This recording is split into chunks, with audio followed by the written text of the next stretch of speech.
My name is Kendra Seymour, and I'm joined today by a repeat guest, Carl Grimes. Thanks, Carl, so much for being here again. You're very welcome. Now, for those who don't know Carl, today I asked him to come on because we're going to be talking about something that I think everybody needs to listen to. We're going to be talking about condensation and humidity in your home and 5 real life examples that I see happening all the time and what you can do about it, what it might mean for your health. But a little bit background on Carl first. Now, Carl, he's an excuse me, I keep losing my voice here.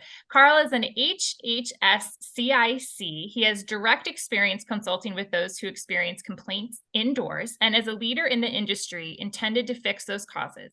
Because he also originally experienced the harm in his personal life, he has a unique perspective and approach for understanding and communicating the complications and confusion between them. He is the past president of IAQA, vice president of practice of the ISIAQ. He chaired the IAQA Healthy Home Committee that wrote the Healthy Home Assessment Principles course.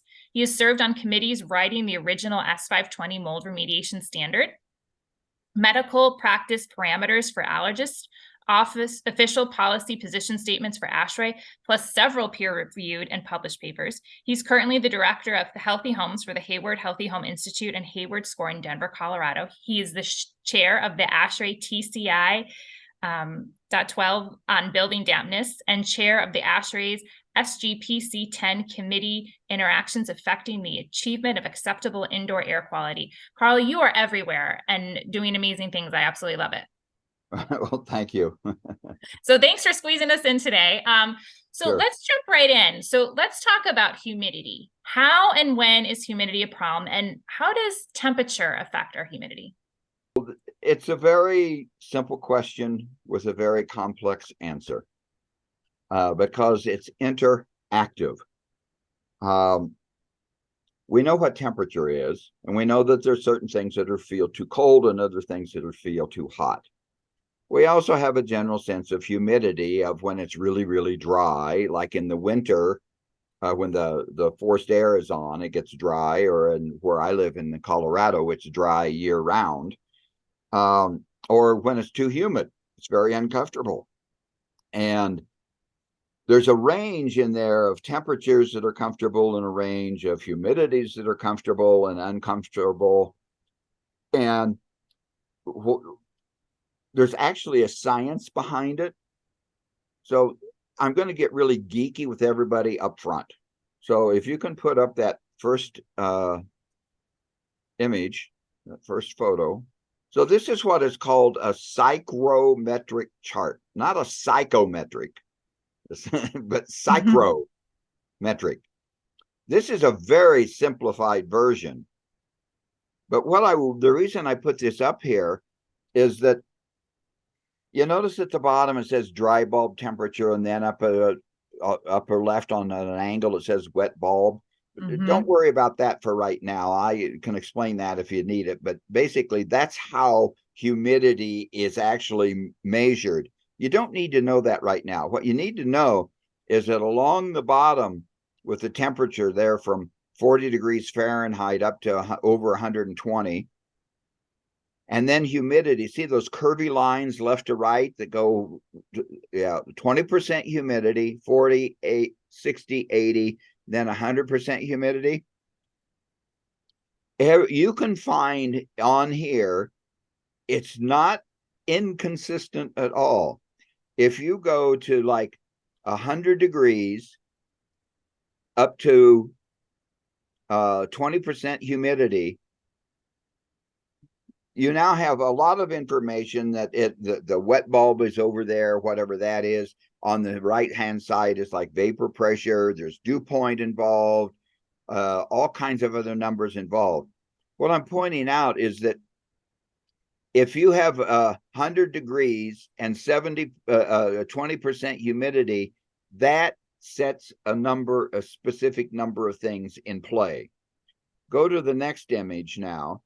This is a more complicated chart, and you don't have to understand all the numbers and colors and everything else. What I want you to focus on, though, if you could make it just a little bit bigger. Yeah. That green place in the middle that says comfort zone, out of all of these temperatures from 0 up to 50, in this case, Celsius, 22 to 27, which is about 70 to 78 degrees roughly, that is a comfortable zone in general for people. The comfortable humidity, which we've all heard about, is 40% and 60%.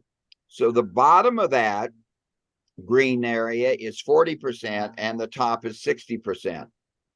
So in that set of combinations from about 70 to 78 degrees with a humidity of 40 and 60%, that is a comfortable zone in general. Now, some people can't tolerate as much, or some people can tolerate more, but it's not going to zoom all the way up to the right-hand corner. It's going to be a little bit in there. So what all these other numbers mean is they apply to something else in all that range of all that complexity. This helps to simplify all that complexity, because when the temperature is really low, like along the left side, and the humidity is high, low to high even, but the temperature mostly, that's the heating zone. That's when you're heating furnace people, that's when your furnace turns on. And all the measurements for how do they design a furnace, how do they design heating in a commercial building or a school, it relies on this chart. And there's that green comfort zone again. Now, if you go over here to the upper red, that's cooling in high humidity. That's when you need to cool and dehumidify. The yellow area that's cooling, and it's low humidity. You need to cool, but you also need to add humidity. So it's not a case of high humidity is bad always. It's not a case that low humidity is bad. It's not a case of any one of those things. It's always that dynamic combination of the two. So without understanding all the details of it and fully comprehending it, I wanted to show these images to get the point across that, number one, it is complex, but number two, it's known. There's a science to it. And there are people that spend their entire life studying, analyzing, applying this psychrometric chart to the point that they become psychometric even. What all this means also is that with the really high humidity, I'm going to enter another concept here, and that is if you have high humidity in the air, what's the effect upon materials? Not just people, well, uncomfortable, but on materials. For example, we've had high humidity here in Denver, higher than I've in the 40 some years that I've been here. And my favorite cookie is crisp, but not this year. It's a little soft and sometimes a little soggy. Why? Because the extra humidity in the air is being absorbed by that cookie. It's a concept in building science and in thermodynamics, if you will, that wet always goes toward the dry. If it's wet, it's going to move physical, scientific pressures. It's going to move from the excess moisture to where there isn't as much moisture until it equalizes. Okay. Similar with temperature. Temperature, for example, one of the things that I recommend for people in new buildings with high VOCs is to do a bake out. And what you do is you warm, I won't go all the details, but you warm it up so that it will evaporate VOCs in the building materials and the furnishings. So it evaporates out into the air, and it will continue to do that until it equalizes, till there's as much of the chemicals coming out as is going back in. There's no deficiency. There's no change. Similar with the humidity. It's going to go one way or the other, wet to dry, whatever's wettest. If you have high humidity and dry house, it's going to be absorbed by the house. If you have a damp house, like from a flood or something, and the air is drier, it's going to move from the wet building into the dry air. And if it's closed up, it's going to reach equilibrium to where it's back and forth, back and forth. So in that case, then, like if you've got, say it's 80% relative humidity in your house, and it's closed up and tight and it's in equilibrium, then that's going to be 80%, the equivalent of 80% in the building materials. That's when mold can grow. Actually about 70, 75%, but certainly 80%. And then you got to get up to about 85 to 90 before Stachybotrys spores can actually sprout and germinate and sprout into active mold colonies.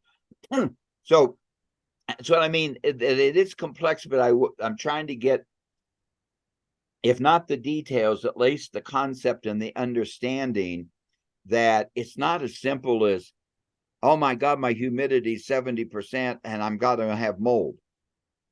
Or I have 70% humidity and it's going to condense on things and make things in my house wet. Or it's going to get clothes in my closet damp enough to grow mold or something like that. It's a balance in there that helps to understand and hopefully will reduce some of the uncertainty about what is going on with humidity in our house and what can grow mold or not, what can cause water damage or not. So let me stop right there and see if, Kendra, if I've just messed things up and made it confusing, or if you maybe have a question. No, that's a great, because, I'm going to be honest, Carl, I used to only care about humidity in relation to what kind of hair day I was going to be having. I live in humid Virginia.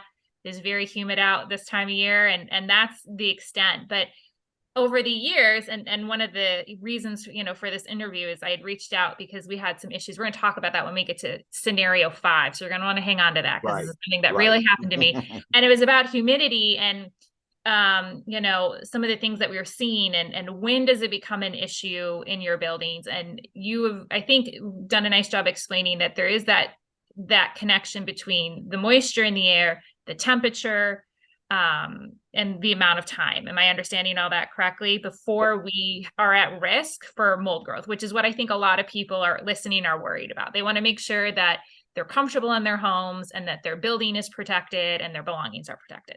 That's right. That's right. And when they should become concerned and when they can become not concerned. Which I love, because the information is power and we don't want you needlessly worrying or freaking out. I've been there. I called Carl a couple of weeks ago. He's like, calm down, it's okay. And so we're going to go through some 5 scenarios. Do you think now is a good time to transition to those, or is there another point or two you want to make before we do that? Go ahead and transition to that. There's another point, but it's germane to the scenarios. Okay. All right. So Carl, here's the first scenario that I see come up all the time and people have questions about. They notice that maybe condensation is forming on the outside of their toilet. So what might be going on and what do they do about it? Okay. So here's the other concept that has to be brought in, and that is that combination of temperature and humidity. When the humidity is at or near 100%, whether the temperature is 40 degrees or 140 degrees, there's an amount of moisture in the air, and it is relative to the temperature. So you can have a set amount of moisture in the air, but if you raise the temperature, the percentage is decreased. So like 100% at 40 degrees could be 20% at 100 degrees, but it's the same amount of moisture. The amount of moisture didn't change. It's just how it compares to the temperature. That's important because when the temperature and humidity combination reach or approach that 100%, 80, 90% relative humidity, 100%, the air becomes saturated and it can't hold it anymore. If it's outdoors, it's going to rain or snow. or have fog. Indoors, I've seen it in crawl spaces. I've seen it rain in crawl spaces. Oh, Okay. wow. High humidity, and it's cool enough. It reaches that dew point temperature, that saturation temperature, that condensation temperature, technically called dew point temperature. And that's when the moisture falls out of the air because it can't hold anymore. It goes from the wet air into the dry air, into a dry space. So if the air temperature and the humidity are at that dew point, you get that dew or condensation, if you will, the rain. Now, you can have low relative humidity in the air, but if you have a really cold surface, that combination then will condense moisture on that surface. The simplest example is a glass of ice water. You know, and the East Coast and high humid areas in a restaurant, they always have not on a coaster, but on a coaster that has a little reservoir down below because the water gets on it and drips. Here in Denver, you almost never see that, but my water bottle right now has condensation on it because we got high humidity right now. It's raining outside, the dew point outside, okay, dew point temperature. So if the surface temperature, even if the air in the mass of the building is low, or if the humidity is low, on that surface, it can condense like that bottle of ice water. And the cold toilet tank, particularly once you flush the toilet and the cold air comes in, it cools off that tank. Then it's like that glass of ice water. It condenses on the outside. That doesn't mean your whole house is full of moisture. It means that cold surface has moisture on it. Now, the other part of that is when you have a dehumidifier. That's what a dehumidifier does. It takes that metal plate and chills it so that it reaches that dew point temperature so that humidity in the air condenses on that cold plate, that cold surface, drips down into the bucket or down the hose, and that's how a room dehumidifier works. When you get into air conditioning, you got your hot, humid air coming in. What we all think about is, oh, that the coils, the coolant coils are cold, it chills the air. Yes, it does, but it does something else too. It condenses the moisture out of the air, and that is the major cooling factor in air conditioning, not chilling the air, because humidity, vapor, has a lot of stored energy. Think of it this way. You have a pan of water on the stove, you heat it up and boil it. Look at all the heat and how long it takes to get that water to evaporate up into steam and then disperse into the air as more humidity. All that energy is stored in that humidity. Then when it cools because of a cool surface or cool air and condenses, it releases that energy. And that's one of the driving forces of hurricanes and thunderstorms. It's that energy release. That's what happens on a small scale in a house. So let me maybe this is oversimplifying. I want to make sure I'm following along though. So could you say that warm air holds more moisture before it hits that dew point, and absolutely cooler air holds less moisture? That's right. So you're going to hit that dew point sooner when the temperature is lower? Yes. So if you move the temperature from high to low, then that's when the air can hold less and less and less, and that's why relative humidity goes up and up and up as you cool the temperature until you hit that dew point temperature, the condensation point, and then it releases the moisture from the air onto the surface, the cold surface, the water bottle, the ice water, glass of ice water, or the dehumidifier plate, or the AC coils in your air conditioner. Or the toilet tank, right? Or the toilet tank. So what do you do about that? Let's say your toilet is sweating. I think that's what sometimes people say. What do we do now? Don't flush the toilet. That's a smart ass remark, but in a sense, that keeps the temperature from going down to the dew point. So one thing you can do is you can sometimes buy these insulating blankets that will fit on a toilet tank. So you now have insulation between the air and the humidity and the toilet tank. So it never reaches that dew point temperature. So it doesn't condense. The other way is to use like a dehumidifier in your house, or at least in the bathroom, okay, to remove humidity, or you can increase the temperature so that the warmer air will hold the moisture instead of condensing out on the toilet tank.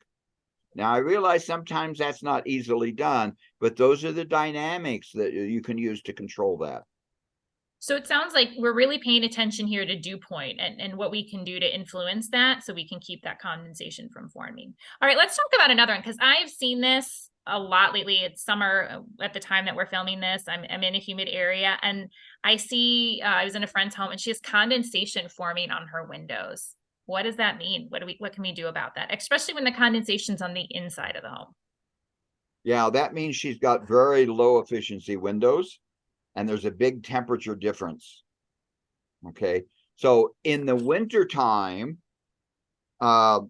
the outside cold air will chill that window glass to below the dew point and form fog on it. Or if it's really, really cold, it freezes and now it's frost. Okay. If you have the double pane windows or the higher efficiency windows, that's like that insulation on the outside of the toilet tank, in that the outside pane of glass may be cold, but it doesn't have the humidity of that's inside. And because of the insulating value of the double pane or triple pane window glass, you keep that inside window above the dew point. The other way it can happen in summertime is if the air conditioning, if you got the air really, really cold, and sometimes people say, okay, I have high humidity, so I've got to run the air conditioner to get the humidity lower, lower, lower. Well, you get the air colder, colder, colder, and then the air can't hold as much. So the humidity stays the same or actually increases. But that really cold air can chill, like the AC vent where the cold air comes out, and chill that to below the dew point so that it drips. Or it can chill other surfaces that have hot, heat. It's called heat conduction. They're really conductive of temperature, like a window, and it can chill that window, or it can chill a mirror, or it can chill other surfaces to below the dew point. Let me give you an example. I was in North Carolina shortly after Hurricane Hugo went through, and years ago. I don't remember how many. Before pandemic sometime. And it was humid outside and hot. I go into my hotel room and it is freezing cold. I mean, the thermostat is down below 60. Oh, wow. And it's still running, and it's cold. It's frigid. So what do? You open the window, right? Get some warm air in there. I open the window just that much, about an inch and a half or two. And I stopped because the fog rolled in. Just all that air coming in. It hit that humidity outside that was clear air, okay? But it hit this cold air. It hit the dew point. It started condensing in the form of visible fog. And within a minute, while I'm standing there dumbfounded and watching this and saying, God, I wish I had my camera to take a picture of it, I turn around, the walls are dripping. Oh, the wow. frames, the doors, the vanity, the comforters on the bed are already wet because there was so much moisture in the air outside and so cold inside. It immediately condensed it into fog and condensed it onto surfaces. And we just had a huge dehumidifier. A room is a dehumidifier. We just didn't have a bucket to drain into or a hose to run out, and everything was wet within a minute or so. So obviously I got a different room. That's why. I mean, on a smaller scale, I've noticed like in the especially in the summer when there's just huge differences. Like my glasses will sometimes fog. I'll walk from inside to outside in a building. I go from really hot to really cold, and I'll sometimes Right. get that on my glasses. But I can't believe that. So for windows, Because it that's the sounds difference in the temperature conduction of the lenses in your glasses. yeah. Right. Yeah, it's crazy. So for the window case, it sounds like either newer windows would be needed, or maybe there's some installation issues around the window. But I'm so glad you brought up something, because people will say, I have to control the humidity, and they turn their air way down, and it gets very chilly, and that can actually add to your problem. So Yeah. you would maybe want to either not drop your temperature so much, add in a dehumidifier, replace your windows. It would, yeah. And replacing windows is good, but it's very expensive and It's it very takes a expensive. while. Yeah. So a dehumidifier would help.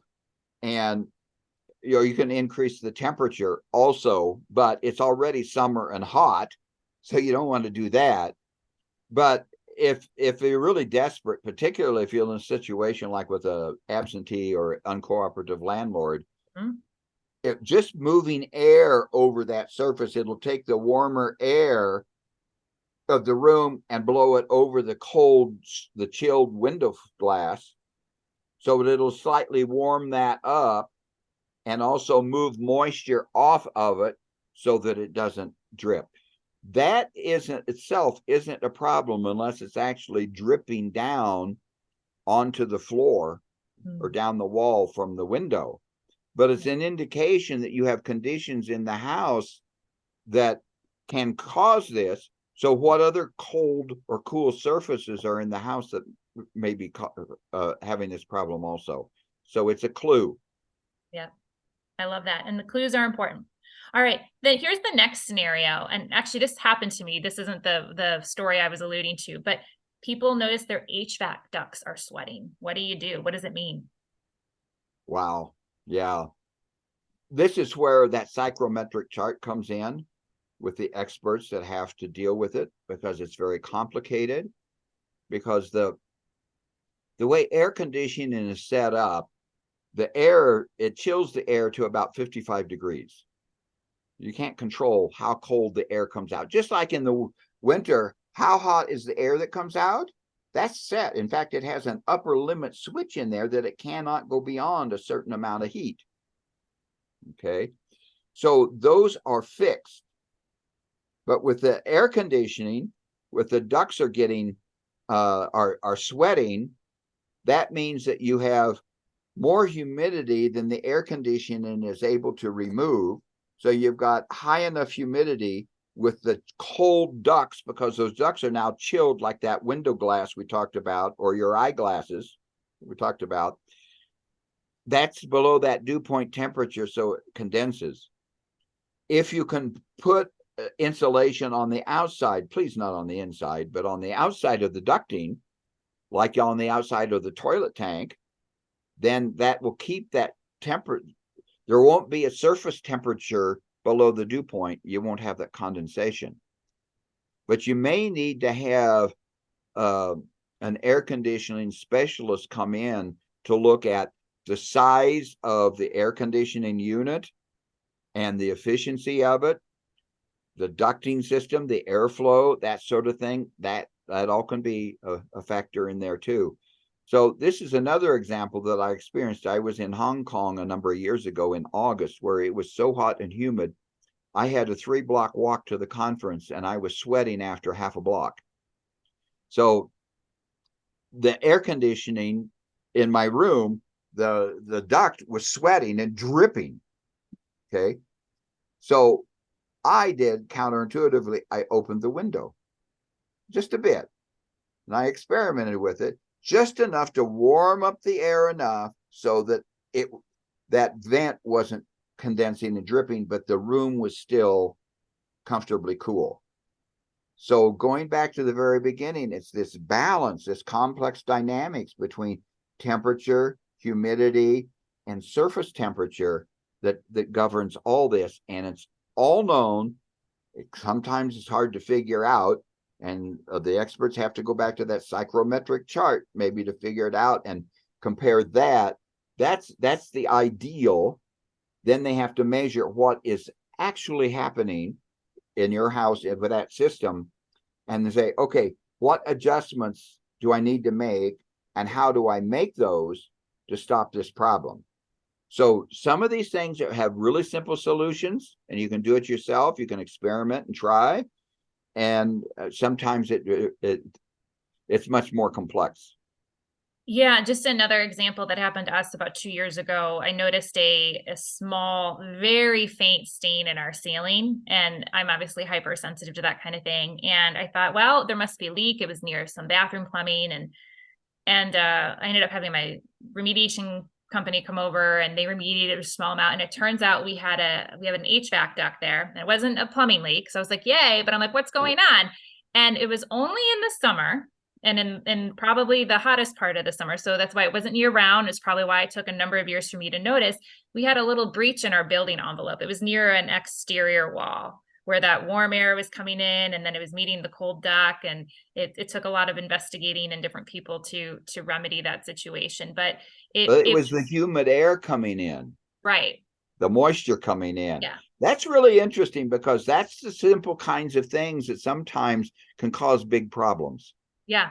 And it required multiple people. We had to bring in different people to solve, and it wasn't as easy of a solution, and unfortunately very expensive. But that's an example of one of those things where, any other season, it wasn't necessarily an issue. It was that just the occasional thing over time. Well, but I now want to, I want to digress for just a moment. Sure. This is where the type of inspection and analysis becomes important, because it took several people over a period of time to figure it out. But if they would go back to that psychrometric chart and the principles involved, and say, with some curiosity, and say, why is it dripping here? Well, it has to be because it's only in the summer when it's air conditioned and the humidity is high outside. Why is it the humid air only in this spot? Well, the only way that could be happening is from outside. So how does it get in? And with just that thought experiment, if you will, with that curiosity, you can go very quickly to looking, okay, I need to find somewhere in the vicinity where high humidity is coming in. Can I find that? And if I can, it's like, oh, but that's such a tiny spot. What's the big deal? I don't block it and see what happens. Yeah. And you're absolutely right. We kept it open for a while and experimented with different things. Right. But that's part of, the building really is this complex system of all these interworking parts. And so you can't approach it with a singular focus. You have to kind of really think about it as a system. That's So right. let's talk about another one, because I see this happening a lot, and it definitely freaks people out. They open up a closet, I have kids, we tend to pack our closets, full. It just happens. And you don't get to it for a while, and you come back, and all of a sudden, maybe you notice some, white fuzzy mold growing on your items, or people underneath the bed, Right. where maybe they're storing things and there's stagnant air. What's going on, and what do you do about it? Oh, it's just mildew. And some people say, yeah, mold on cloth is mildew. It's not mold. Well, mold and mildew is the same thing. Other people say mildew is what grows on plants, on the leaves and stems of plants, but it's still mold. It's all fungi, the taxonomic kingdom of fungi. So that's another type of dynamics, if you will, where in this case, materials that don't have a lot of conductive value, like glass and metal, temperature conduction. But you reach that stable environment that I mentioned earlier of wet goes to dry until they equalize each other. You've got a closet that's closed up. That's a stable environment. And if there's moisture in there, or if temperature drops, because a lot of these have an exterior wall. Okay, not always, but usually an exterior wall. But the dynamics is that it's like a closed mason jar, a closed jar, a bell jar, so that whatever's in there, it all equalizes temperature and humidity wise, and VOC exhaust or outgassing or whatever. Everything goes from excess to deficiency until it all equalizes. If that equalization point for humidity is at the temperature, the dew point temperature, then it's going to grow mold, even if the clothing doesn't feel really wet. The available moisture, and here's another concept that complicates it even more. It's the available moisture on a surface that grows mold. It's not humidity in the air. Mold doesn't grow in the air. Spores don't germinate in the air. They're on a surface that has enough water, enough moisture for a long enough period of time. And that is called, and there's a scientific term and a scientific measurement of it. It's like the psychrometric chart. It's all there in formulas. And that's called available water, or specific humidity on that surface. Not relative humidity, but specific. It doesn't change with temperature. It's the amount of moisture that's on that surface. If that is sufficient for germination of spores and mold growth, then you get the growth. The remedy for that is to basically leave the door open, or periodically, or sometimes people will do something simple like put a, well, we don't have incandescent bulbs much anymore, but a 60-watt incandescent bulb, and put it in the closet and leave it on, and it warms the temperature just enough that it stays above the dew point, the temperature is, so that you don't get that condensation, you don't get the mold growth. But that is an example of a closed system where everything is reaching that equilibrium point of wet to dry, and it all equalizes, the temperature equalizes. And in that situation, it all equalizes at the dew point. Yeah. So you decluttering your closets helps with that, because I think that is really important that you were, and to reiterate that point, you said, the mold doesn't grow in the air. It's going to grow on the surfaces. And so when the moisture content of that material is high enough. And this is just a good general housekeeping, because sometimes people wait to clean out their closets until they go to move. And I just had a friend who had this happen. And then there was like, a spot of, mold growing in the corner or whatever. You can have closets often back into bathrooms, or where there's plumbing, or, if it's exterior and your sprinklers watering your siding. It's a good idea if you're listening. When was the last time you cleaned out your closet? Maybe put that on your to-do list just to see what's going on. Right. Because we definitely saw that. I know there was news stories, during the pandemic where, I remember a picture of a mall, I think it was in India, and they shut off the HVAC systems to save energy. This happened at a school. I told you this story before, to save energy. And then they had mold growth all over items and walls and things like that. And, that's not something anyone wants to deal with. No. So, but you mentioned schools, and I want to just make a quick mention of that. Sure, please. While we have some time. This is a well-known phenomena that people deny, they don't understand, they don't know how to control it or manage it or whatever. And it's somewhat less now with year-round schools, but it used to be schools shut down for the summer. They got 2.5, 3 months or so, hot, humid weather, even in dry, semi-arid Colorado. Okay. You now have the closet effect. Everything in there reaches an equilibrium of temperature and moisture, humidity, and it'll change somewhat based on the outside, how it affects the building envelope and those surfaces, and it warms or cools the air inside, so it does change somewhat. So the brilliant person on moisture, humidity, and so forth, with the name of Lou Harriman, who's a guru at ASHRAE and former chair of the TC 112 committee that I'm now chair of. He and others wrote the masterful books on all this stuff. Okay. And it was through his leadership and that of others that they addressed that issue with the summer school problem, the version of the closet, by addressing not the relative humidity, which the old standard said of keep the relative humidity below 65%. Well, as we talked about, that changes with temperature. Okay. And the temperature can change, and you can't keep the humidity at 65% because it's cooler now. Okay. The relative humidity goes up, the dew point changes, even though the amount of moisture stays the same. So they rewrote that, and just over a year ago, the standard now says to maintain in summer, in the cooling season, at below 60-degree dew point temperature. So control the dew point, and then the schools won't have that problem, and your closet won't have that problem. So all you teachers out there, pass that on to your administrators and the people who manage your building.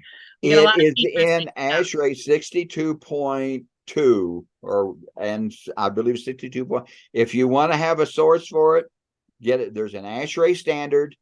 It's written in code language, and it's by the international experts on all this, and go by dew point temperature. Yeah, thank you. That's super helpful. All right, so we're going to go to scenario 5. Folks, we're going to get real, because this is a scenario that just happened to me, and I have a feeling it's happened to some of you listening. And we're going to go through everything that happened in my house, what we did. Full disclosure, I did freak out for a moment, because, you know, when things go wrong in your house, nobody loves that. It was more than a moment, Kendra. It was more than a moment. It was, there was a lot of moving parts, as you'll see. So here's the gist. It was August. We're in the worst heat wave we've had. Temperatures were in the 90s. It was very humid, and our HVAC system stops working. Now, I won't get into details of everything that went wrong there, but hang on, because there's a little tidbit we're going to share with you at the end about HVAC systems. And my first thought was, when we found out we had to get it replaced, and it was going to be at least a week to get parts, and I called around to multiple companies, was, well, the temperature was quickly rising in the home. I worried about the humidity rising in the home. And what was I going to do about this? Right. So the first thing I did is I bought a bunch of dehumidifiers, and I had them going, and a bunch of fans.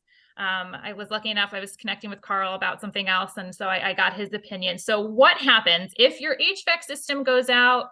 It's a heat wave, you're facing rising temperatures, rising humidity. After you're done freaking out for a moment, what should somebody do? Take us through a scenario from start to finish.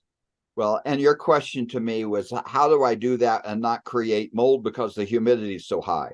So what you don't want to do is, when that new air conditioner turns on, is to turn it on as cold as you can get it and freeze dry your house. It's like freeze drying food. It's a flash freeze. Okay. Because what you immediately do is chill those surfaces before the humidity can be reduced. So you're going to get condensation, just like in that hotel room that I described. So what my recommendation to you was to bring it down gradually. Yes, I know you're out of the house, you're in a hotel, you want to get back in, but if you can bring it down, like if the temperature outside, and without the air conditioning, going back to equilibrium, the temperature of the house outside and inside is going to be roughly the same as outside, along with humidity levels. So what you need to do is to gradually reduce the temperature inside slow enough so the surfaces also gradually reduce, keeping it above the dew point. So it'll take a day or two, depending, so that you can get that back down to the comfortable, in that comfort zone, in that psychrometric chart, into that yellow crooked square thing there, without creating the condensation that could grow mold. Because if you do it really quickly, it can condense.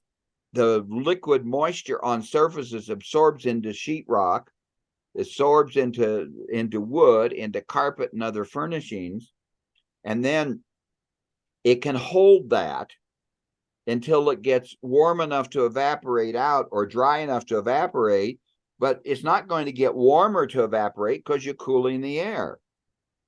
Okay. and the air is getting drier, which then increase that equilibrium move from wet to dry. So you can't just do it all at once and, tab A into slot B. You do it gradually. And that way you can get it back down without creating all the side effects. So my question to you, and I haven't asked you this yet, okay? Yeah. You haven't called me yelling and screaming. So did it work? So it did. We've been back about 10 days. We brought it down slowly. So the first day it was fixed, we actually stayed in the hotel another night because we knew it would be, we have a kids and a puppy, and it, even with fans going, which we kept fans going because I was in and out of the house a fair amount. It was still uncomfortable, but it took about a day and a half. And I will say during the meantime, we were very good. We were running dehumidifiers anyways and monitoring the humidity. I have a little hygrometer. I mean, it was $10 on Amazon. There's a plus or minus in terms of accuracy, but it was pretty close. We were able to keep the humidity low. We slowly brought it down because that was my concern to you. I was worried about, I was like, am I going to start seeing condensation on my toilets or on other windows and things like that, my belongings? And I did not want that to happen for obvious reasons. But, knock on wood, so far so good. And despite my humid hair, that's because I was outside earlier, it's quite comfortable inside. And, our humidity is managed and I feel quite comfortable. So. And you don't have mold growing on everything like you did it in a closet. Right. You didn't turn the whole house into a closet or your whole house into a school in the summertime. Which is why we started with those examples, guys. We were building up to this one where I knew, I wanted to avoid the closet effect. I'm just going to coin that right now. I wanted to, make sure we. I like that. I like that. I wish I had thought of it. Well, I appreciate your help on that because it's easy. It's very overwhelming. And actually, the reason I called Carl to tell him about that wasn't necessarily initially to ask him for his help, although I plan to do that, is because I wanted to share something funny. At least I found it funny, but actually frustrating and infuriating for you as the consumer, because I talked with 3 HVAC companies. And when I was going through the process. If you talked to 3 HVAC companies, you got 5 opinions? I did, but you know what drove me bonkers? The one thing they all agreed on is they all told me, you know what? You're concerned about indoor air quality. I have this UV light I can sell you. Yeah. 3 for 3 told me to install a UV light. And this is what they said. This is not correct, folks, but I'm going to tell you what they told me. That by installing this UV light, that it will kill anything and everything in the air. So any mold spore would go through, zap. That's what one of them said, and it'll be destroyed. Now I know enough to know, I've followed Carl for many years and Astray, that that's not true. You can imagine when I tried to push back on this, they didn't love that. But I felt pressured as a consumer, even with all my knowledge that, well, maybe. But I stuck to my guns. The sales tactics were hardcore. And I can see if it's been 10 years ago or even 5 years ago, I probably would have fell for it. I would have spent $1,000 installing one of these things. So, Carl, what are your thoughts on UV lights for HVAC systems? You were smart to resist. So, couple things. A UV light shining directly onto the AC coils, not in the shadows, but directly onto the coils, can prevent mold and especially bacteria from growing on those damp surfaces, because the AC coils are damp. Remember, it's below the dew point. It removes moisture from the air. It drips down. It condenses and drips down into the drip pan and then out the hose. Okay. So if the coils are dusty, if you got a MERV 11, MERV 13 filter, you're going to drastically reduce that or prevent it even. But if you got dust on the coils and then that unavoidable moisture, it can grow mold, but especially bacteria. It's more bacteria than mold, actually. So the UV light shining directly on clean surface will prevent that from forming. But it's not, well, let me back up again. If the coil is like this and the light is over here, it's not going to shine here. It's in the shadow. So that's why they have on an A-shaped coil, they have a light here, and one in the middle. That's minimum, and it's still not going to get everything out of the shadow. It helps, but not that much. You really need at least 2 lights on the outside and at least 2 or 3 in the middle in order to cover all surfaces to prevent that in dusty, very, very humid climates with a long dehumidifying season, a long cooling season. Now, UV light can kill live mold, but spores are not alive. They're seeds.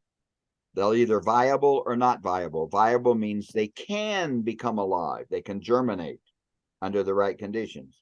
Non-viable means no matter what you do, they're not going to germinate and grow into mold. And there's 50 times more non-viable spores than there are viable spores, according to Tina Raponen at University of Cincinnati and others. Okay, so you've got spores flying through the air at about 30 miles an hour. Okay, and they've got about 1.5 feet of UV light, and they go through less than a second. So then the question becomes, how long does it take, how much of UV light to kill? Well, there's no live mold in the air going through there anyway. Once it's off the surface, it dies. Okay, it's not even a zombie anymore. It's dead. It's not alive.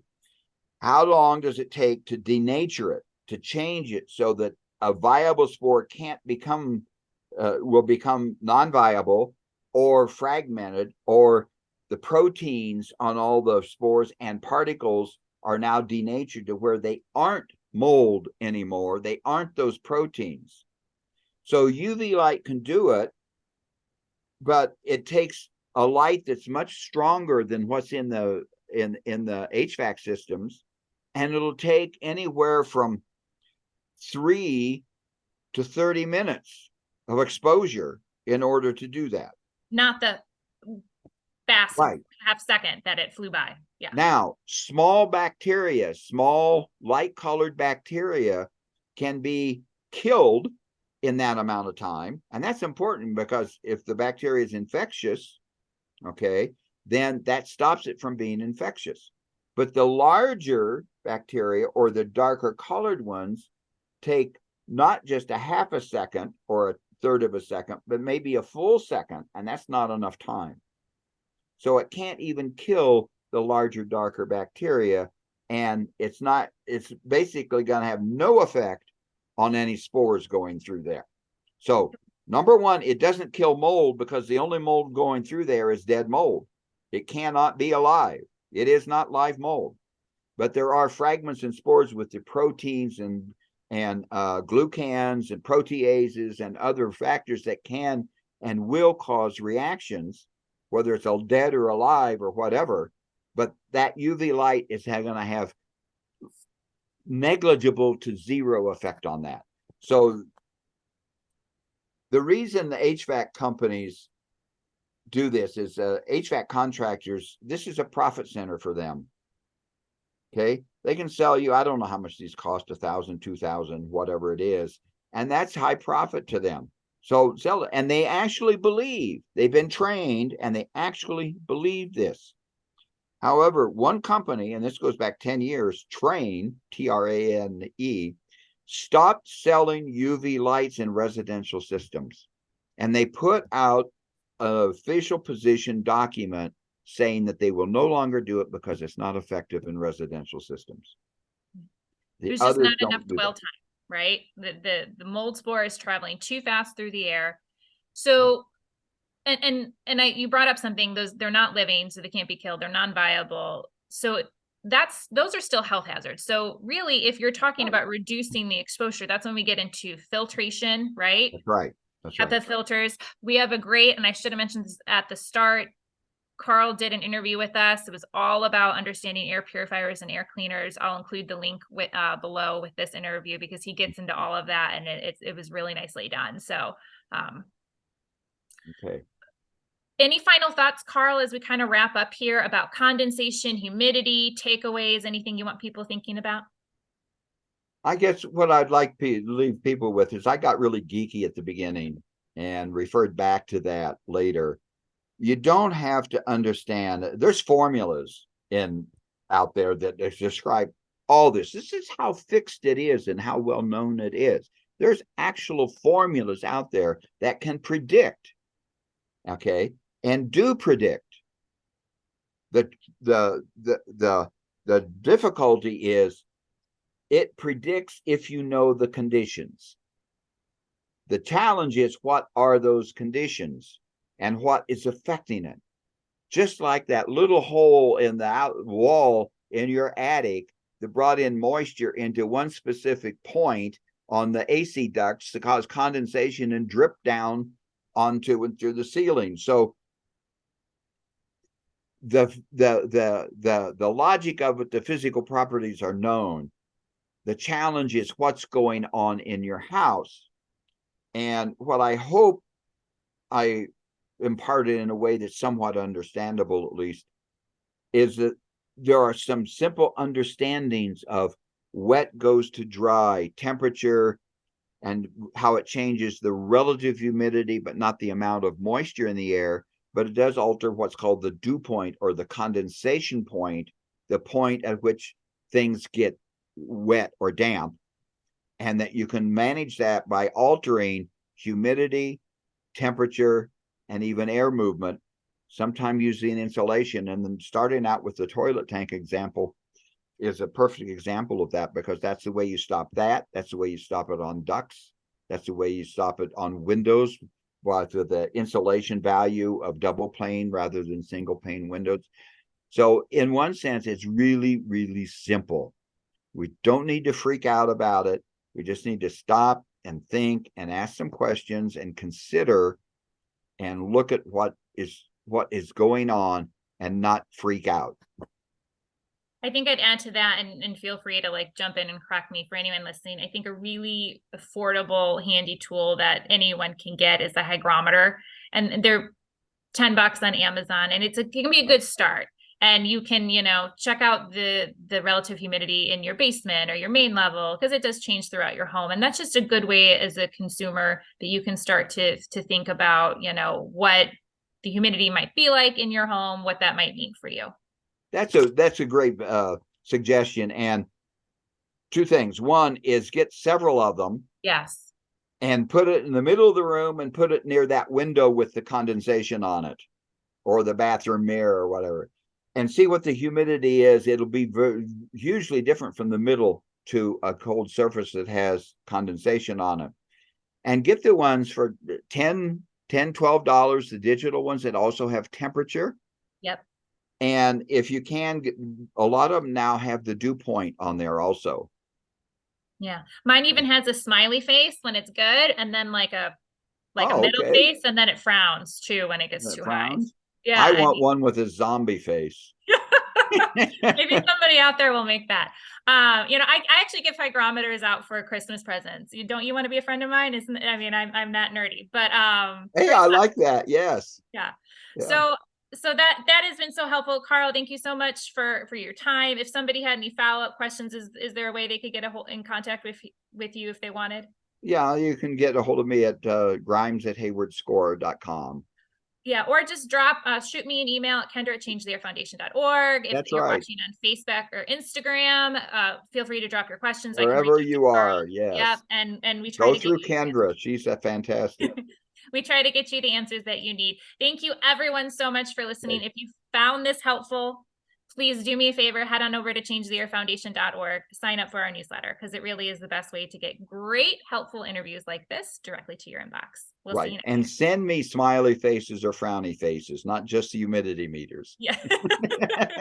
All right, Carl, you have a great rest of your day. Thank you. Thank you.